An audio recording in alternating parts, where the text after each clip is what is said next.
Salut à tous, c'est Mister Panagou. Aujourd'hui, je voulais discuter de quelque chose de assez simple et assez basique, mais parce qu'on me demande souvent ce genre de choses quand je stream. Certains débutants viennent me voir et me posent des questions relativement basiques sur le jeu.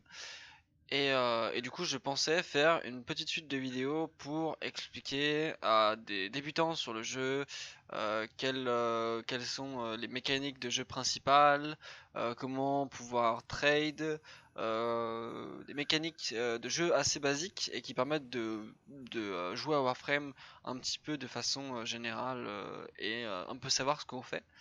Donc aujourd'hui, je voulais parler des mods, du système de modding et des débuts du Warframe en fait. Pour ceux qui ne comprennent pas forcément comment modder leur Warframe, modder leurs armes, le système de mod, etc. etc. Donc aujourd'hui, j'ai parlé de ça. Donc tout d'abord, un mod est une carte ramassée en mission que l'on peut retrouver après à la fin de la quête du prix de Vor, ici, dans cette machine en bas des escaliers à gauche. Donc vous appuyez sur X à côté, vous allez avoir toute cette liste de mods. Donc tous les mods que vous avez ramassés vont être ici. Les mods sur leur carte ont une catégorie, donc sont équipables seulement sur un certain type d'armes de Warframe ou de sentinelle, ou peu importe ce dont le mode peut être équipé. Par exemple, point de pression peut être seulement équipé sur une arme de mêlée, et c'est marqué en bas, arme de mêlée. Ensuite vous avez toutes les catégories ici, si jamais vous voulez savoir, où vous triez vos modes de façon à voir seulement ceux que vous voulez voir. Et donc vos modes ont tout marqué entre guillemets sur sur la carte en fait. Donc le mode a un nom, ici c'est course. Qu'est-ce qu'il fait? Il donne de la vitesse de sprint.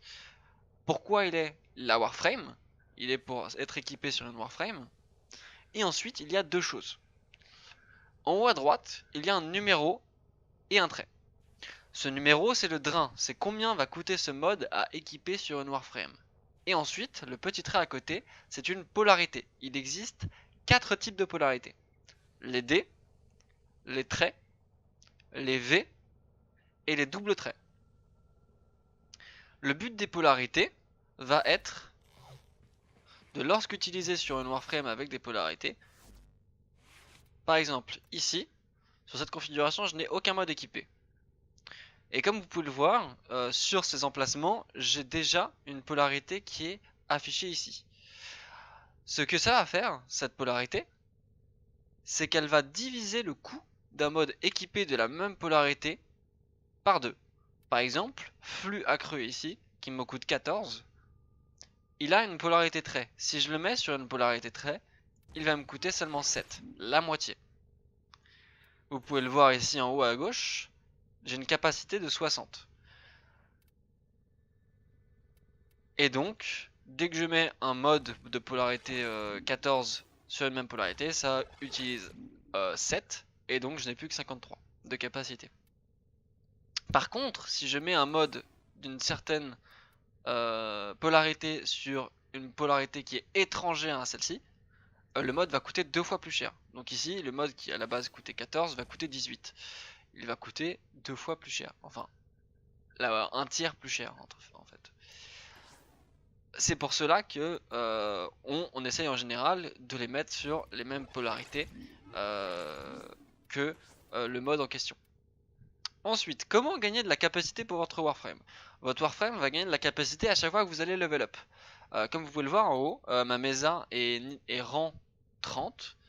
Et donc je suis censé avoir 30 de capacité. Sauf qu'il existe quelque chose, ce que la communauté appelle les patates. Il existe deux types de patates, les patates bleues et les patates oranges. Le réel nom de ces objets sont les catalyseurs et les réacteurs Orokin. Ces objets, lorsque dans l'arsenal, ici, on peut appuyer sur Action, le petit bouton blanc Action en bas à droite de l'écran, et ça va ouvrir un menu. Et ici, vous pouvez voir que la capacité des mods a été doublée parce que j'ai un réacteur Orokin d'installer. Donc après avoir doublé la capacité de votre Warframe, vous allez pouvoir avoir jusqu'à un maximum de 60 de capacité. Cependant, il existe une autre manière d'en gagner encore un tout petit bonus, c'est d'équiper un mode Dora. Le mode Dora peut être équipé seulement dans un seul slot, et c'est celui-ci. Celui tout en haut à gauche de votre arsenal. Il existe seulement une certaine variété de modes Dora, et ceux-ci sont majoritairement récupérables dans des alertes, qui apparaissent aléatoirement sur la navigation.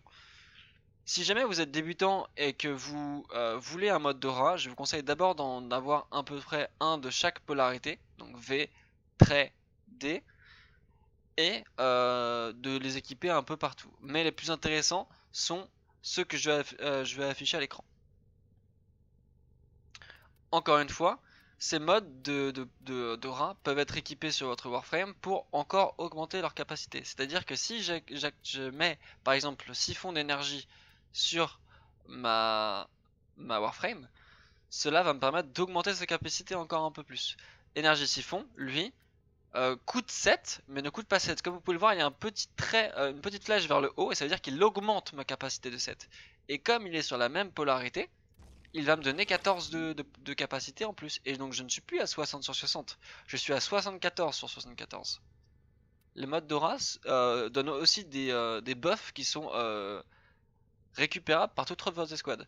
Toutes les squads vont donc maintenant avoir une régénération d'énergie de 0,6 par seconde. C'est ce que fait le mode de siphon d'énergie, en plus d'avoir ce petit bonus de capacité. Ensuite, il existe le mode Exilus.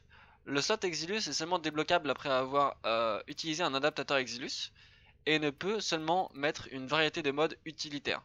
En général, c'est lorsqu'on veut optimiser au maximum sa Warframe pour avoir un tout petit bonus de mobilité, de portée, ou alors d'augmentation d'aura ou de puissance, par rapport à notre Warframe et en fonction des choix que nous voulons faire avec ça.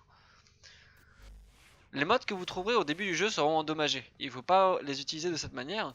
Les modes endommagés sont ici pour une raison que le joueur serait beaucoup trop fort s'il utilisait des modes normaux lorsqu'il arrive dans le jeu au tout début.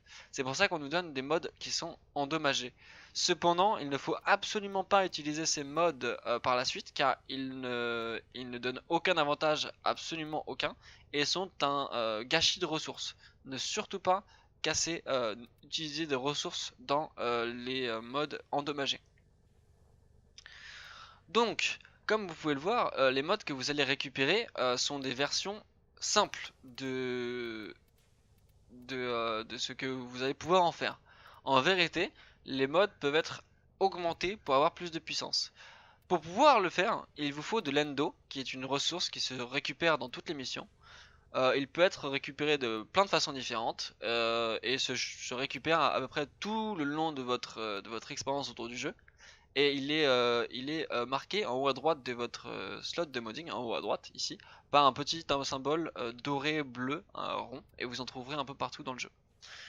Pour pouvoir augmenter un mode, vous pouvez cliquer dessus, sélectionner un de ces modes et le fusionner. Vous voyez que je vais augmenter la puissance d'un mode par le fusionner avec de l'endo. Donc après avoir fusionné ce mode, vous allez arriver dans ce menu et vous allez voir que là, ici, point de pression me donne 20% de dégâts de mêlée en plus, ce qui est un mode qui est basique à utiliser sur absolument toutes ces armes de mêlée en premier lieu. Et je peux le monter de rang.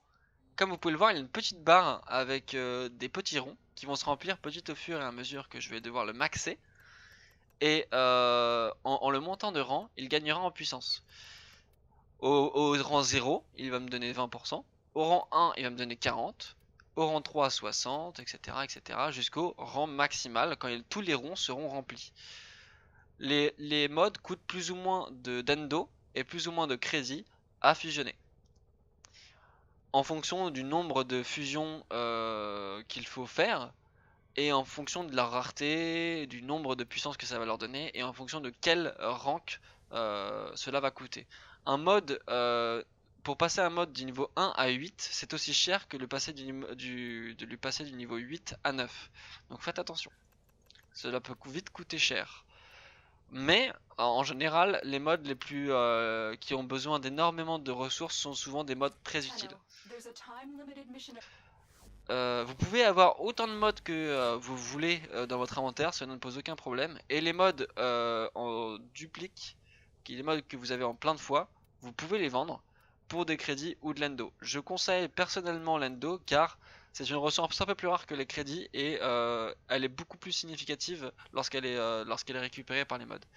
Les crédits sont assez peu comparés à ce qu'on peut avoir en endo. Voilà. J'espère que cette vidéo vous aura plu et puis que vous aurez appris ce que vous avez à apprendre sur les mods ou c'est le système des mods. Je reviendrai sur plusieurs choses à l'avenir, sur plusieurs autres vidéos. Si jamais vous avez des choses à m'ajouter sur ça, n'hésitez pas à poser des questions dans les commentaires. J'essaierai d'y répondre et d'y passer un coup d'œil un petit peu tous les jours. Merci de jouer à Warframe, c'est un plaisir d'avoir une communauté française avec nous.